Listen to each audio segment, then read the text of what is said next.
Hey Internet, this is Steve. I took an Ambien about 10 minutes ago. It's 4:30 on October 16th. I gotta fucking sleep. Um, and I have to get up. Let me find out from my wife what time I need to get up. We need to leave at 10:30. Wake you up at 10. Yes. Alexa. Alexa, set an alarm for 10 a.m. Alexa, volume 8. Got it. All right. I've set my alarm, Internet. So I'm going to get up on time to go see my friend Tim and Jane with my wife. Okay, so what I wanted to cover here is the funniest thing my father ever told me. Well, besides I love you, because, oh God, I don't know if that man is even fucking capable of love. You know, I'm sorry. I need to be a little more graceful. Yes, he's capable of love. He just doesn't know how to show it. Um, he does know how to show it. My father shows love through action. My father will help you do anything that you need. So in the rare times that my father is here, I haven't seen him in over 2 years, but when he came here, it was as if no time passed by. And we talked about stuff, and he showed some interest. And you know what he did? He helped. If I had a project, he's like, how can I help? So my father gives of himself through service. That's what he does. Because he doesn't have the words, and he can't show the emotion of love the way you might think, but he does it through service. He still works. He's 79. 42 years, no, retired at around 42 from the military. He spent 15 years in the bankruptcy court. Then at age, God knows what the fuck, he goes and works 10 years as a janitor custodian at the local elementary school right down the street from where he lives, which is only 45 minutes away, by the way, which makes it a shame that I've only seen him maybe 14 days out of the past 14 years or more. Because if I don't pick up the phone, I will never hear from the man, except maybe a text on my birthday, probably prompted by his wife, who I will get to at some point. But this video is about the funniest thing my dad told me, and I kind of made a joke about him saying, I love you, and then I realized, that's kind of cruel, because he does love, and he loves through service. But Dad, you can't be of service if you're not here, or you don't call, or write, or email, or Snapchat, or fucking any form of modern communication. Jesus Christ. Get on the internet, Dad, and get past the filter that is your wife. You need to go directly to me and to the rest of the internet and go past that filter, which is your wife, because she filters everything that doesn't meet her definition of good, which is pretty narrow definition, very narrow definition, kind of like a line, 2 points. It only has that dimension. It's like the intersection of two planes, right? Is a line. And you really want to be on the planes. And it'd be great to have a third dimension too, but Peggy has one dimension, and that's judgment.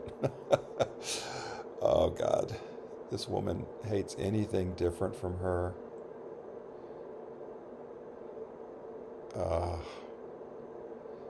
Any sort of dissent, any sort of non-normalcy, things that don't fit her definition of white evangelical Christian white bread shit, she just has scorn for. If you have tattoos, if you're gay, if you do anything fucking creative. She is such a fucking vampire. And she doesn't have to be. She says she loves everyone. She loves Jesus. You know how I know she loves Jesus? Because every fucking Facebook post she ever makes is about Jesus or God or how he's going to get her through or he's her rock. And I believe that. She believes that. But what an empty life. I mean, it's rich in her definition, in her box. She feels like she has a rich life. She's got friends. She's got family. She's got her grandkids. Well, she's got the two that she lives with, and of course she has step grandkids that she doesn't know. And there's so much I could say. Peggy, I love you. I do. You're a hard person to love. But I appreciate you saving my father from alcoholism, and that I will give you credit for. You saved my father's life, so thank you. But this is about my father, and the funniest thing he said to me besides "I love you," which I've already corrected for, and I apologize for saying that. Well, okay, the most ironically funny thing my father ever told me was 2 years ago, right around his birthday, when I called him and we had a long conversation, and he said Donald Trump was, at least Donald Trump cared about America. Oh my God, Dad, that is so fucking wrong. He only cares about himself. He doesn't even care about himself. That's the problem, because he doesn't know what care means. And how a human being could get to his condition. How fucked up were his parents? Jesus Christ, Fred Trump? Oh my God, you must have been. We think Donald Trump is bad. What was his father like? My God. And his mother, did anyone ever show this man love? No, they didn't. He never received love from anyone, no real love. Because if he had gotten an ounce of real love from any significant person in his life, real, genuine love, he would not be Donald Trump. He would not be the way he is. Because he is devoid completely of love and empathy and humanity. It's like a perfect black hole. Donald Trump, you are the fucking black hole of humanity, and what a sad place to be. Oh. And unfortunately, I can pretty much get through anyone, and anyone can see value in what I'm doing and saying. It may not be immediately, but they will eventually. But Donald Trump is an anti-Steve, anti-love, anti-humanity zone, and it's sad. I mean, it's sad. And it's also sad, of course, that he came to power and gave all those people hope that he cared about them, like my father, who says Donald Trump at least cares for America, as if Joe Biden doesn't. Are you fucking kidding me? Jesus Christ, how much love does a man have to show? And now, look, Hunter Biden may have done some shit, and if he did, he needs to go to fucking prison. And frankly, if Joe Biden did shit too, then maybe he does, but he's 79 years old or some shit like that, and you're not going to put him in prison. But hey, if you do the crime, got to do the time. I have no problem convicting anyone who has committed crimes like that. And if Joe did, then Joe did, and he needs to burn and fall because of it. Hunter, we know Hunter did shit. He peddled on his father's name and influence, and he's a drug addict. And that phone call that has just come out recently with Joe Biden pouring his heart out to his son,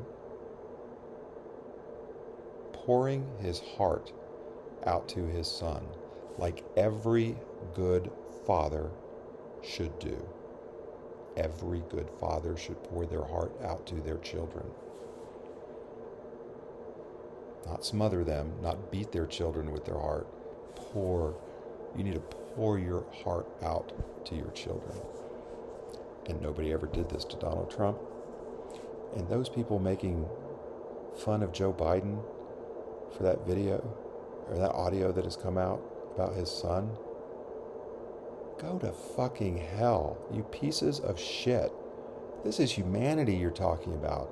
This is a man hurting for his kids. His son. My son is hurting. My son is an addict. And the fact that Joe Biden says, hey buddy, just want to let you know I'm thinking about you and I love you. And you know how important you are in my life. and I miss you. Oh my God, people. Wake the fuck up. That is love. That is fatherly love. And Fox News, Tucker Carlson, and all you fucking assholes who take that thing of beauty and you turn it into some shit to sell you and your fucking agenda, get the fuck out of here. We need to banish these people because they have no fucking humanity. I'm sorry. I know we have the Constitution, all that stuff, but they have fucking, taken the Constitution, mangled it up, and twisted it into some ungodly fucking weapon with sharp things, and they are trying to jam that shit up our ass. Fuck you. And everyone listening, if anybody starts spewing shit about how good Donald Trump is, you just need to stop. You need to say, stop. You shut the fuck up, because that is crazy, stupid talk. And if you have even one iota of love in your life, you need to examine yourself and see why you like this void black hole of humanity and have them lead you, because your life is not that bleak. Look at the facts, people. Find out what Joe Biden has actually done, and don't read Breitbart or whatever the OANN, whatever that fucking vile bullshit is now, where people are trying to peddle shit and get you to send them money. All Donald Trump is trying to raise money on the bullshit that he spits out, people. Come on, get a fucking clue. That is all the man does, because he is devoid of creation. He has never created value in his life. I value people that create value in some way, shape, or form. And every human being on the planet has created value, except Donald Trump. Fuck, even Adolf Hitler, in some weird fucking twisted way, created value. I can't tell you what it is. We got Volkswagens. I don't know. I don't know.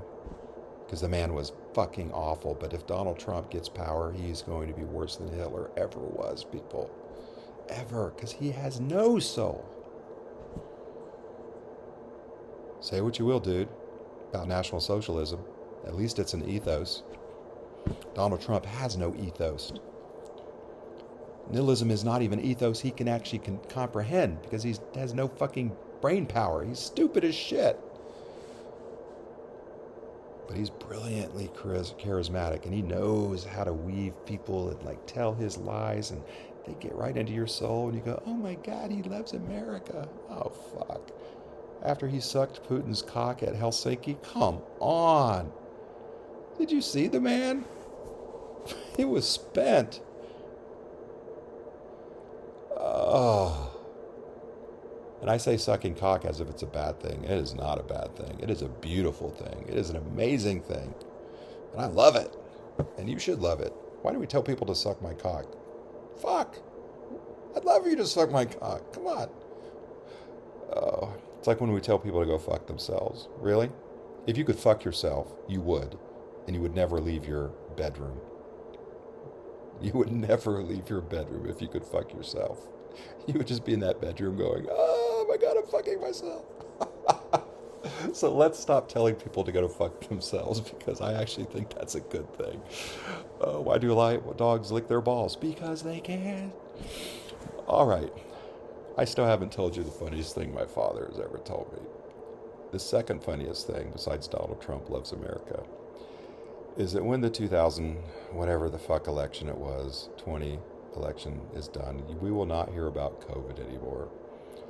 Come on, Dad. Come on. Think about what you said. When the election's over, we won't hear about COVID. COVID is global, which means no Democrat is going to push the agenda on fucking COVID. It's worldwide. Every person on the planet was affected by COVID. Every person on this planet was affected by COVID, whether they had it or not, because the world fucking shut down. And that had nothing to do with Donald Trump. That had nothing to do with Joe Biden, Dr. Fauci. Jesus Christ, people. Get a fucking clue. The just the basic understanding of viruses. Jesus Christ, viruses don't follow political lines. What the fuck are you thinking? Oh my God, it's so stupid. Because of all the Rupert Murdoch and all these people that want to just make money off of you and your stupidity. I'm sorry. I apologize for calling you stupid. Ignorance. It's ignorance. And I apologize. If you follow Donald Trump, you are not stupid. Ignorant and wrong and misguided and putting your trust in something that is not real. That's you.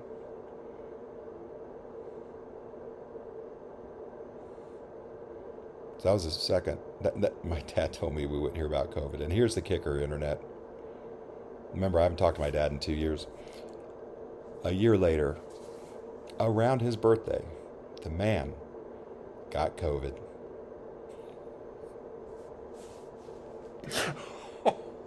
Oh, it's horrible. It's horrible because my dad spent 10 days in the hospital on a respirator. And his wife, my stepmother, was so worried about him. And she had a right to be.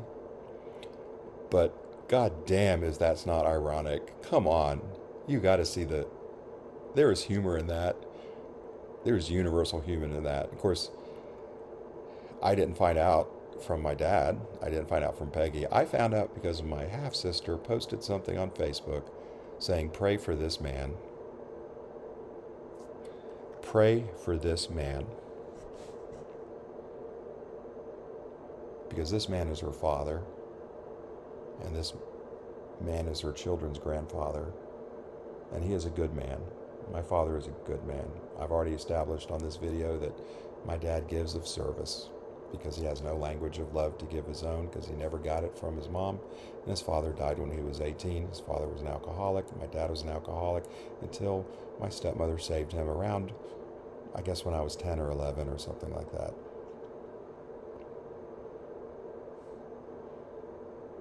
I have no memory of my father and my mother together, ever. My therapist pulled that out of me on day one. On day one. Steve, do you have any memories of your father and your mother and father together? And I was like, holy fuck, I don't. And then my mom says, what's because he wasn't there? He was on the Navy ship or he was out drunk somewhere. And I never knew that was trauma. I didn't know my childhood was traumatic until this year. And that's going to be a whole nother video, people, and we are going to go through some psycho fucking therapy when we do that. And I'm going to take you with me, and I'm going to help heal your trauma by telling you my trauma. But that's not what this video is for. I am now going to tell you the funniest thing. Oh, so my dad gets COVID. He's in the hospital for 10 days. I'm trying to contact him. At first, I'm like, why won't he talk to me? But then Peggy tells me he's not talking to anyone because he's fucking miserable, and I understand that. And Dad, I'm so glad you got better. And Peggy, so I came out to my ex-wife as not believing in God 21 years ago. My daughter was 1.5. And I had been lying to everyone since I was 12 because I stopped believing in God when I was 12 and I saw Noah's Ark on TV and I was like, that fucking shit didn't happen. Boom. Done.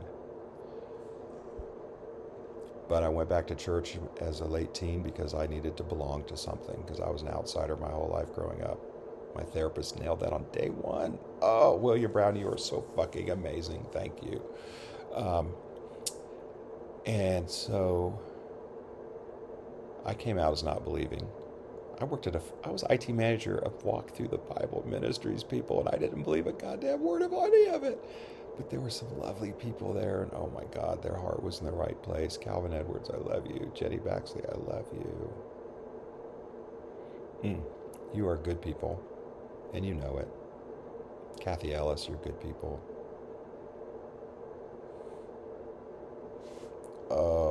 I'm going to burn in hell for Kim. Kim starts with an M. What's your name? I have a sucky memory. You're a beautiful person. You're actually the most beautiful person that was there. We had some really real conversations, and I love you. I love all of you. I even love the woman that put her hands on the printer and prayed to God to basically cast the demons out of the printer. I'm like, okay. Ladies and gentlemen, I feel the need to, we're going to purge here. We're going to purge PC load letter out of that printer. PC load letter. Oh, so back to Peggy. So remember, I learned from my sister that my dad was sick.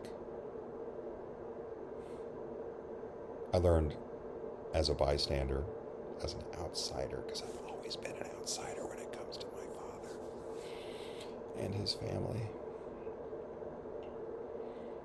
Because he didn't want me.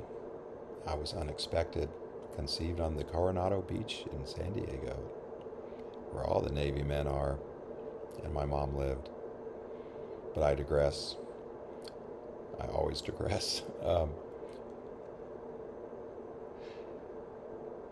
So I reach out and I'm like, hey, what's going on? And she sends me a text, and God, I still hope I have these because I would like to publish these one day. Fuck, I do not want a software update right now. And she asked me to pray. But not like, hey, pray for your dad because he's sick. You know, that's kind of normal.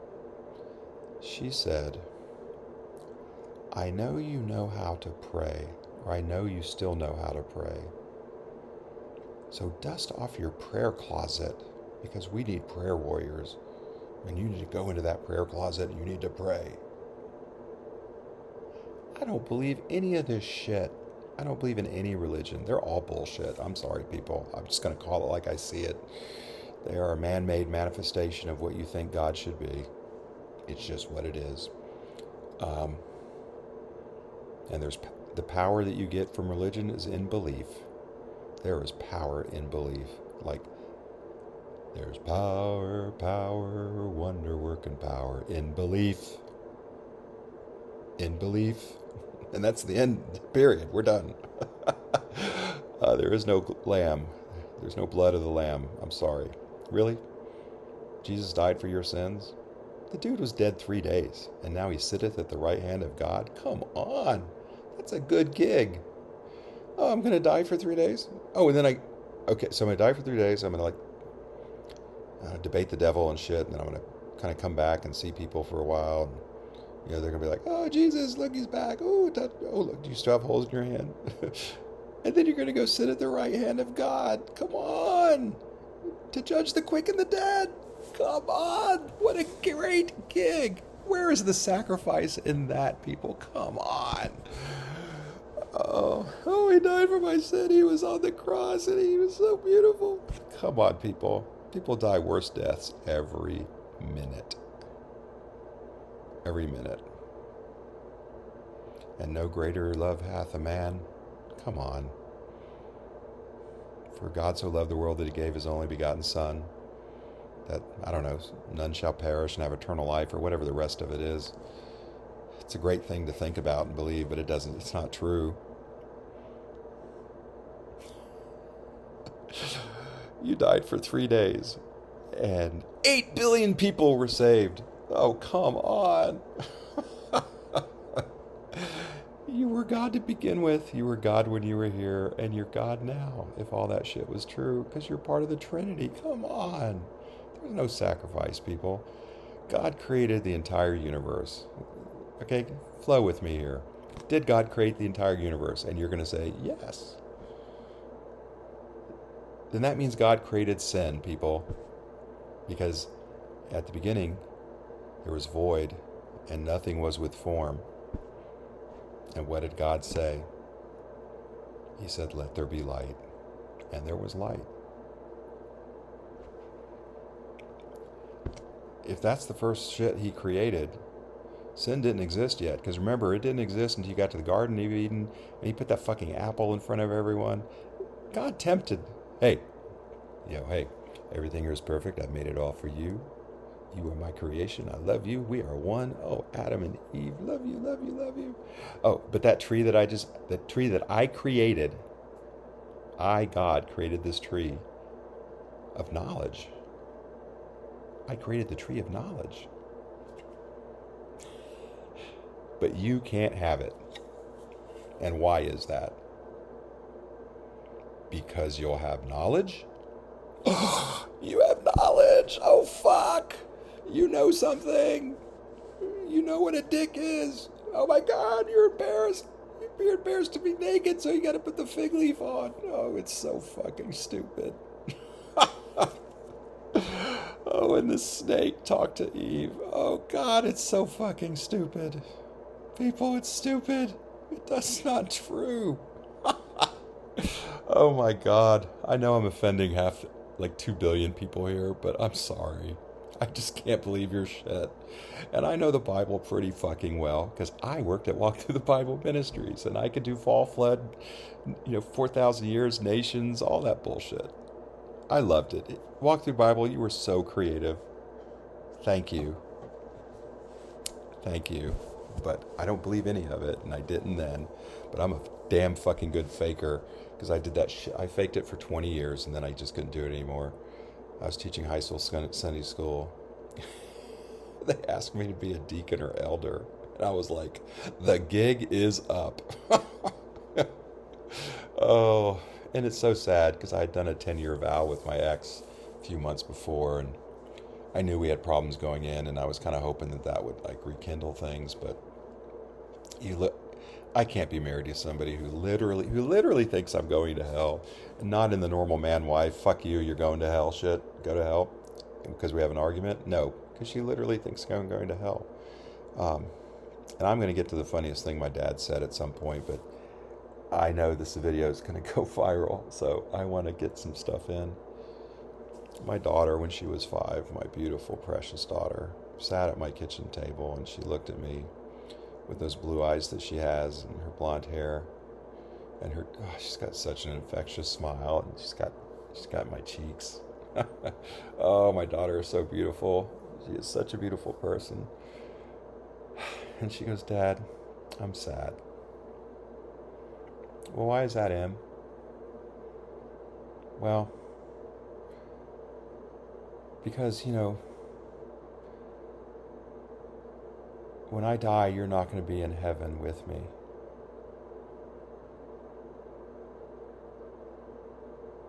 I'm going to say that again. I'm sad, Dad, because when I die and go to heaven, you are not going to be with me. People are looking at this going, what the fuck? How would a child say that? Because that's the bullshit the church teaches you. Your church. Sorry, Leanne. And I momentarily didn't know what to say. And I was like, I can't lie to my daughter. I can't tell her I believe, because I don't. That's a whole nother thing. My ex said, I want to raise our daughter Christian, because you don't have any beliefs. You don't believe in anything. Oh, God. I believe in a lot of things, and I did then, and I called her bullshit right then. I was like, I believe in a lot of things. Oh, but Leanne, I love you, and I love you so much. I fell in love with you when you were 16, when I was 16. And Marino, private eyes are watching you, putting it in your locker. I would do it again, but this time I would be honest with who I am. So back to my daughter. Dad, I'm sad because when I die, I'm not gonna see you in heaven. So I don't know where I pulled this out of my ass, but I said, Madeline. Oh fuck! I said her name. I'm gonna have to edit that out. I said, Em.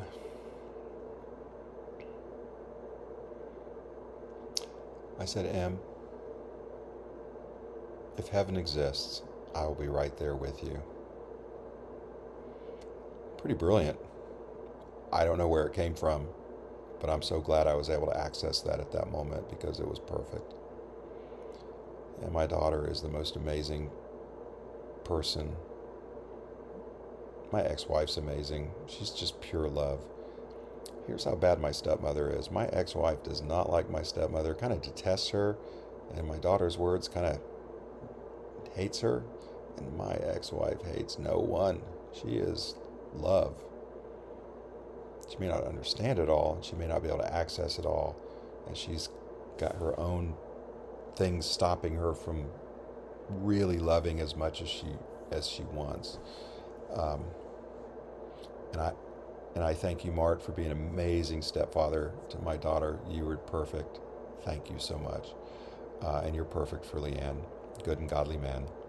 It's what she emailed me when she met you. I've met, he is a good and godly man, and I've joked about that forever because I am not. I guess I must have been a bad and, ungodly man.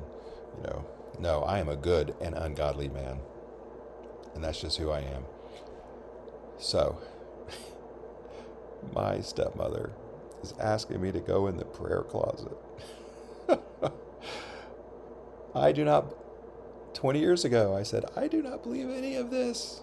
It is not real. Prayer does not work. If it worked, outcomes would be better in hospitals and you could measure it, but you can't. It's great that somebody's thinking about you and, caring about you. And those people tend to do better because they're in a better place to begin with versus people that have no one and are giving up. But prayer has nothing to do with it. And that prayer closet is just your head. And a closet that you've built in your head so you can go pray and try to access God. But you don't need any of that shit. So she asked me to pray. And I said, well, look, I don't pray, but I have faith. I have faith in the doctors and the nurses.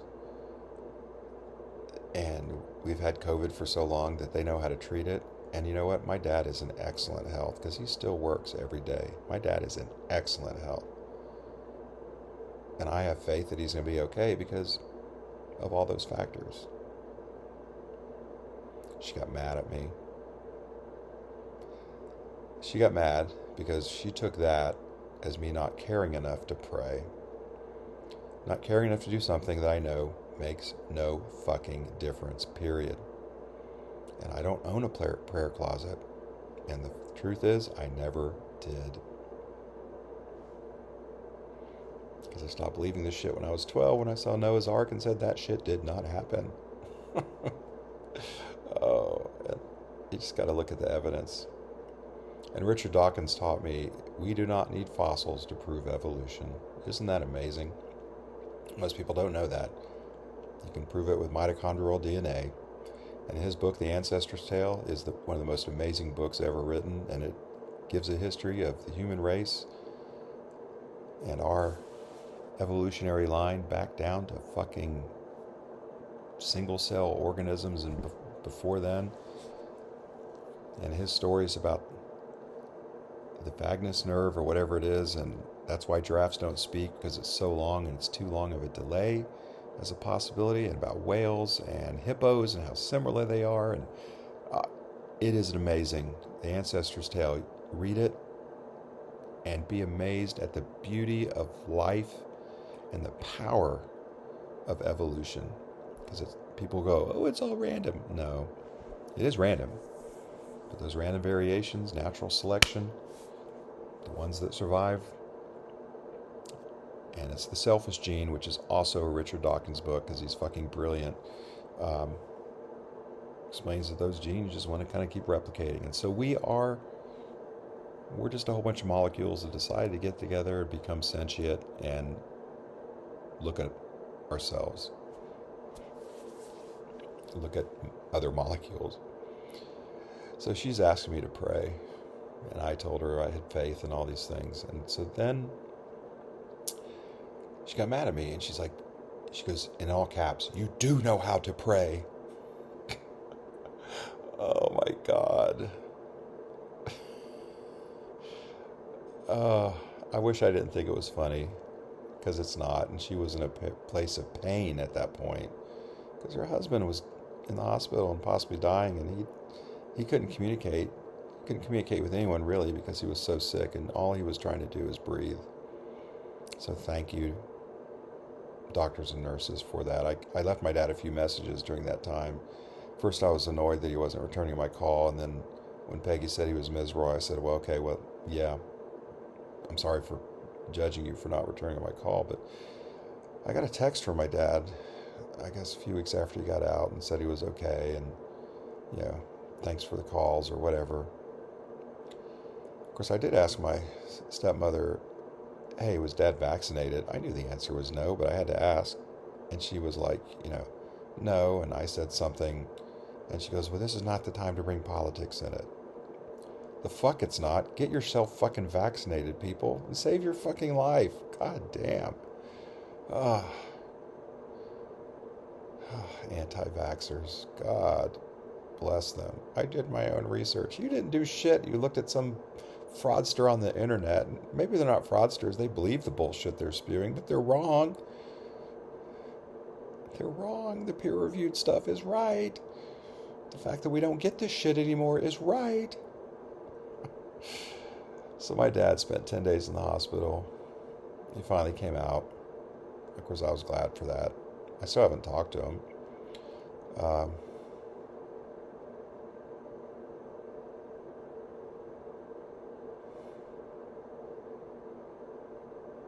And I promise you, I'm going to tell you the funniest thing he ever told me, and it's not going to be anything derogatory. It is genuinely funny.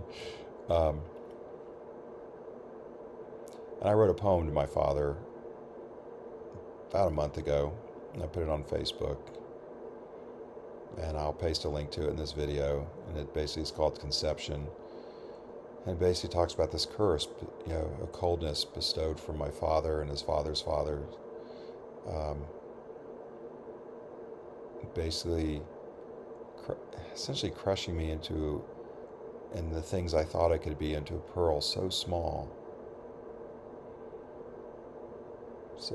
that it limited who I thought I was. It's a great poem. One day I'm going to memorize my poems, but I can't because I'm writing like 4 a day. It takes me 10 minutes to write these things. They're out. I do edit them over time, and I can't wait till one day I have an editor with me to help me really take these to the next level and publish them, because you're going to love my poems, because they're good. They're so good, and they're from my heart.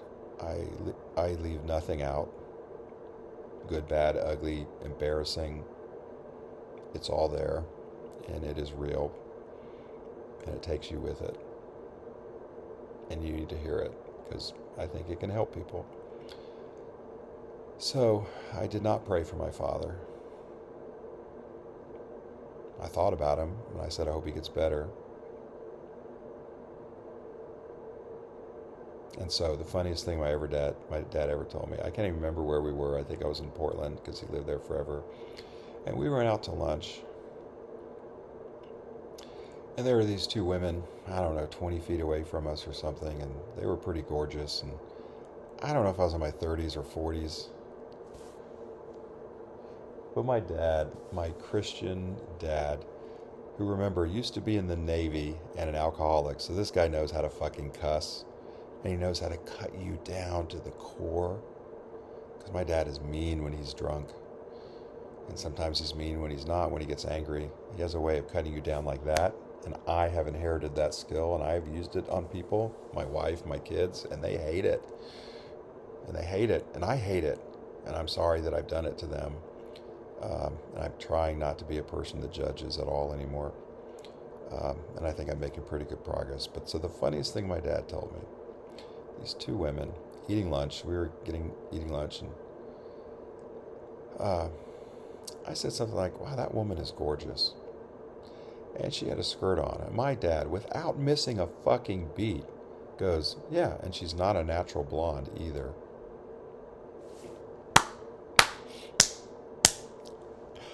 That was so fucking funny to me, because it came out of my dad, and it was real, and it was raw, and it was so funny. I don't know if he could actually see anything, but the fact that he just slid that right in there, you know what that tells me? That tells me if my dad really knew me and he got out of the yoke that he is in and outside of the orbit of Peggy, or Peggy changed and became actually, I don't know, a lovable, likable person, he would be pretty fucking fun to be with. I'd like to say I'd like to have a beer with my dad, but he can't drink it because he's an alcoholic. But, dude, we should do gummies or something. I bet you'd be fun as fuck. I know my mom is fun as fuck, and I think you could be too. I hope it's not too late. I'd love one day to have you in my hot tub where all the other people are going to be in my basement, and we just have a conversation and we can be open and love each other and get past all the bullshit that's happened in our life. Because I know you're not motivated by hate. I know you're not voted. I know you love me. I know you love me, Dad. I know it. And I love you too. But I can't chase you. Because I've decided I'm not chasing anything. It's going to come to me. And so that's my truth. So, Dad, thank you for that funny ass joke. It was a beautiful moment. I thought it was great. And as my dad would say, good grief, it's really late. It's 5:13 in the morning. Peace and love, Internet. I loved making this video. Thank you for staying with me. I am going to bed, and I hope I have not blown through that Ambien. Mwah.